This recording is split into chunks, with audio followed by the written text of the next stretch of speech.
Hi, my name is Frankie Sabrava. I know it's early in the morning. I'm trying to get this video done before, I know my hair is all messed up, I'm sorry.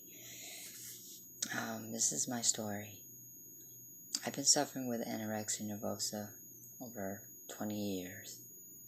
It's been a cruel disease to me. I'm under 30 pounds right now. I suffer, have trouble walking. I have been very depressed, very isolated, very lonely. I have a hard time sleeping. You can tell I've not been in bed yet because sometimes I have sleep and I have very bad nightmares and it's hard to go to sleep. So it's really hard to function sometimes. I do see my doctors on a regular basis. Make sure my blood levels are good. Make sure I'm not malnutrition. Right now, my nutrition's okay. But there are days I really struggle to eat. I can only eat small meals now because my stomach shrank so much. So I have to eat more small but frequent meals. But when I'm really depressed, I don't eat at all. I know it's bad for me. But this is like my drug sometimes. I know I sound dumb, but eating disorder is like a drug to me. It controls me, but each and every time I starve myself, each and every time, little by little. I've been disabled since 2010. Right now I'm strong enough to work.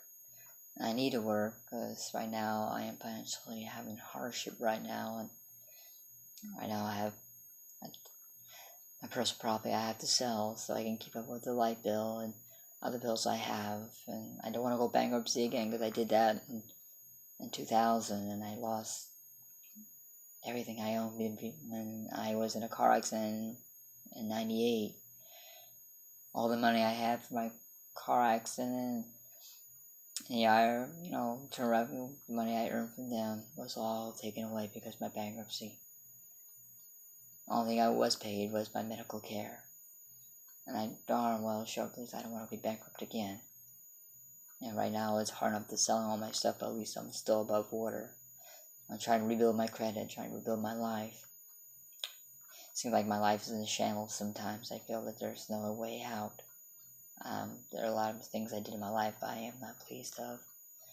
I think being selfish is trying to kill yourself and not liking who you are anymore. I didn't like myself when I was young and growing up. I was very lonely and depressed. I think the hardest thing I had to face was being robbed at knife point when I was just 10, 11 years old, just collect my money for my paper route for the Star Ledger at the time. I get nightmares from it. I have a hard time sleeping from that. I used to get very demonic dreams because I was so torturing myself. Sometimes when I sleep, when I wake up, I have scratches all over me. I don't even remember them. There were a lot of fighting in our family when I was growing up. And I felt I was the one that was blamed. I was just a little boy. I used to stay in my room crying. Someone to hold me and someone to love me. In school, I had a hard time adjusting to people. And I felt I didn't fit in. And I kept this bottle up. I kept a fence around me, a wall. I didn't want anyone to come in my dominion because I was afraid of being hurt.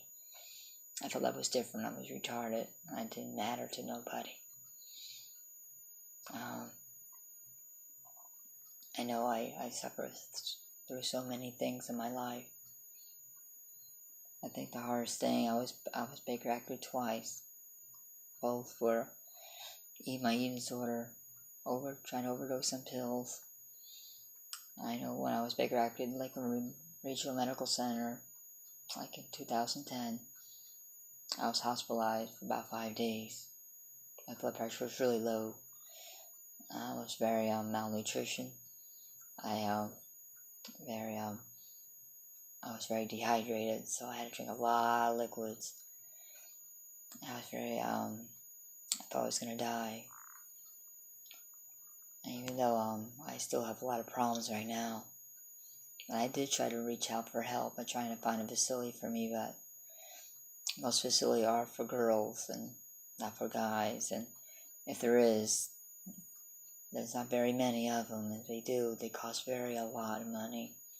And I don't drive no more. I don't even have a car. It's be hard for me to get around.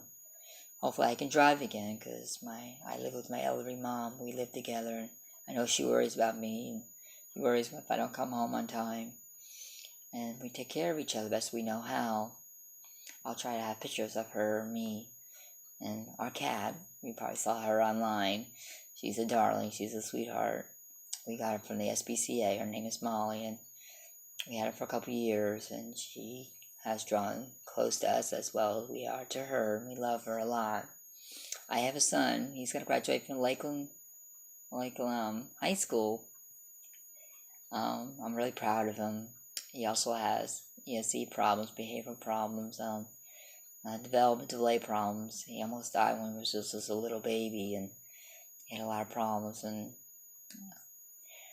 I'm really proud of him. He's going to graduate next year, and I'm glad for him. I pray that he will succeed. But for me, I just want to have a normal life. I want to love my son as he is, but I have a hard time just loving me. I'm trying to raise money for my cause. At least raise enough money to get out of debt, and also maybe raise enough money to go to a facility, because I really need to be there.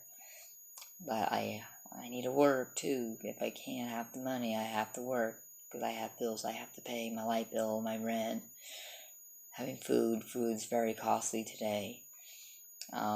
With me, my mom's income, we make too much money to get food stamps, and I made a lot of bad financial decisions with my money, but I am very sorry of it. I just don't know what to do and what to turn to. There's not a moment goes by that I want to die, and I want to just end everything. But I know that'd be very selfish of me of thinking of that. I just want a way out. I want to be free. I want to have a home someday and a car to go for rides and take my son out. Or I do have I had a girlfriend one time. We almost were going to get married, but I was so hurting. I'm just not ready for a commitment, because I was sexual molested when I was 12, and I had so much pain and anxiety and depression, and she suffered a lot too. But we're still very good friends, and I try to be there for her. I'm just very lonely. I live in a nice community. I live here a lot, but one day I want to have my own home, my very own home with a nice yard, a place I could sit on the patio. Hopefully it's screened in, because I like listening to the rainfall. Can't do it out here because there's no screen and porch. The mosquitoes will eat you alive. So, if you want to check out my campaign, it's www.youcaring.com. Frankie Sabrava, 859726. Don't forget the slash before my name. But it's youcaring.com. I'll try to have it on my Facebook page, so it would be a lot easier to find that way. I'm sorry. I'm sorry to take up your time. I love everybody on Facebook. They've all been very good friends to me. High school, church, my family. I love you all very much, and I'm sorry for those that I've hurt and damaged. And thank you for those who have supported me through all I have been through.